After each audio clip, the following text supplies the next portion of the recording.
नमस्कार दोस्तों, आजादी का सफर 2.0 में आप सभी का स्वागत है। आज हम उस शहर के इतिहास को जानने निकले हैं जिसे दुनिया 3 सबसे बड़े धर्मों की पवित्र भूमि मानती है, यरूशलम।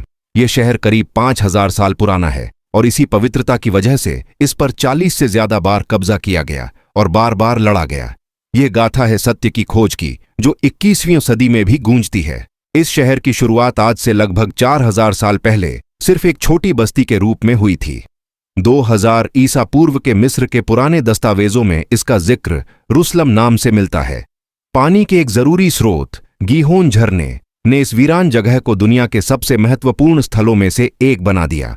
लगभग 1000 ईसा पूर्व में एक शक्तिशाली नेता राजा डेविड ने इस बस्ती को जीता। उन्होंने यरूशलम को इजराइल की नई राजधानी बनाकर इसे केंद्रीय पहचान दी। डेविड के बेटे राजा सोलोमन ने यहां एक शानदार मंदिर बनवाया, जिसने यहूदी धर्म के लिए यरूशलम का महत्व हमेशा के लिए तय कर दिया।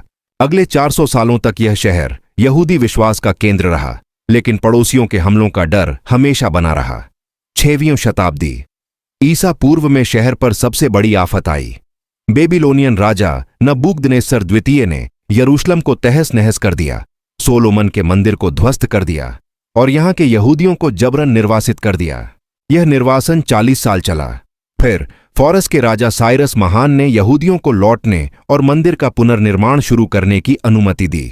हालांकि यहूदी वापस तो आए, पर शहर पर राज अब भी किसी और का था। 332 ईसा पूर्व में सिकंदर महान ने इस पर कब्जा किया और उनकी मृत्यु के बाद यरूशलम ग्रीक शासकों के हाथों में चला गया। ग्रीक संस्कृति के बढ़ते प्रभाव के कारण यहूदी समाज में तनाव बढ़ा। 160 ईसा पूर्व में मुकाबियन विद्रोह हुआ, जिसने सफलता पाई।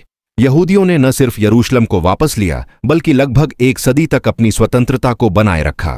यह आजादी 37 ईसा पूर्व में रोमन समर्थित राजा हेरोड के आने और फिर पहली शताब्दी ईस्वी में रोम के सीधे शासन के साथ समाप्त हुई। इसी समय शहर में एक नया धार्मिक विचार पनप रहा था, जो ईसा मसीह के जीवन और उपदेशों पर आधारित था। यह ईसाई धर्म का जन्म था। रोमन शासकों के लिए यहूदी और ईसाई दोनों ही खतरे थे। 66 ईस्वी में यहूदियों ने रोम के खिलाफ पहला महाविद्रोह किया। 70 ईस्वी में रोमन सेनाओं ने क्रूरता से इसका जवाब दिया। उन्होंने यरूशलम को बर्बाद कर दिया और दूसरे मंदिर को भी नष्ट कर दिया। आज सिर्फ इसकी पश्चिमी दीवार ही बची है। इस घटना के बाद रोम ने यरूशलम में यहूदियों के प्रवेश पर रोक लगा दी और शहर मुख्य रूप से ईसाई धर्म का गढ़ बन गया। सम्राट कॉन्स्टेंटाइन के ईसाई बनने के बाद यहां चर्च ऑफ द होली सेपुल्कर का निर्माण हुआ, जिसने ईसाई धर्म में इसका महत्व बहुत बढ़ा दिया। 7वीं शताब्दी में अरब में इस्लाम का उदय हुआ और यरूशलम को एक और पहचान मिली। 638 ईस्वी में खलीफा उमर इब्न अल खत्ताब ने शहर पर कब्जा कर लिया। मुस्लिम शासन के शुरुआती दौर में धार्मिक सहिष्णुता का माहौल बना रहा और यहूदियों को लगभग 300 साल बाद शहर में लौटने की अनुमति मिली। उमैयद राजवंश ने यहां डोम ऑफ द रॉक और अल अक्सा मस्जिद का निर्माण कराया, जिससे यरूशलम इस्लाम का तीसरा सबसे पवित्र स्थल बन गया। 11वीं सदी तक धार्मिक सहिष्णुता कम होने लगी। 1825 ईस्वी में ईसाई दुनिया ने यरूशलम को वापस लेने के लिए पवित्र क्रूसेड की शुरुआत की। 1899 में क्रूसेडरों ने शहर पर कब्जा किया और बड़ी संख्या में मुसलमानों और यहूदियों का नरसंहार किया। यह शासन लंबा नहीं चला। 1187 ईस्वी में महान सलादीन ने क्रूसेडर सेना को हराया और बातचीत के जरिए यरूशलम को वापस ले लिया। सलादीन ने ईसाइयों को सुरक्षा दी, लेकिन शहर पर फिर से मुस्लिम नियंत्रण स्थापित किया। कई और छोटे संघर्षों के बाद 1516 ईस्वी में यह शहर शक्तिशाली ओटोमन साम्राज्य के हाथ में चला गया। सुल्तान सुलेमान महान ने शहर की टूटी दीवारों को फिर से बनवाया और धार्मिक समुदायों के बीच एक सापेक्षिक शांति का दौर शुरू हुआ। 19वीं सदी तक यरूशलम एक छोटा प्रांतीय शहर रह गया था, लेकिन ओटोमन साम्राज्य के कमजोर होने पर यूरोपीय शक्तियां यहां दिलचस्पी लेने लगीं। 1917 में ब्रिटिश सेना ने प्रथम विश्व युद्ध के दौरान शहर पर कब्जा कर लिया। ब्रिटिशों ने दोहरे वादे किए। एक तरफ अरबों को आजादी का आश्वासन दिया, तो दूसरी तरफ बेलफोर घोषणा के तहत फिलिस्तीन में यहूदियों के लिए राष्ट्रीय घर बनाने का समर्थन किया।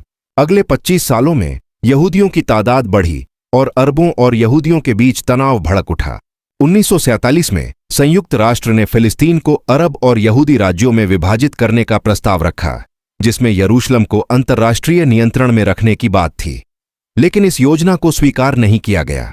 1948 में इजराइल राज्य की स्थापना के साथ ही अरब इजराइल युद्ध छिड़ गया। युद्ध के बाद शहर दो हिस्सों में बढ़ गया। पश्चिमी हिस्सा इजराइल के पास और पूर्वी हिस्सा पुराने शहर सहित जॉर्डन के कब्जे में चला गया। आज भी यरूशलेम का भविष्य दुनिया के सबसे जटिल और भावनात्मक संघर्षों में से एक बना हुआ है। आजादी का सफर 2.0 का मिशन है कि हम इस सत्य को जानें और समझें।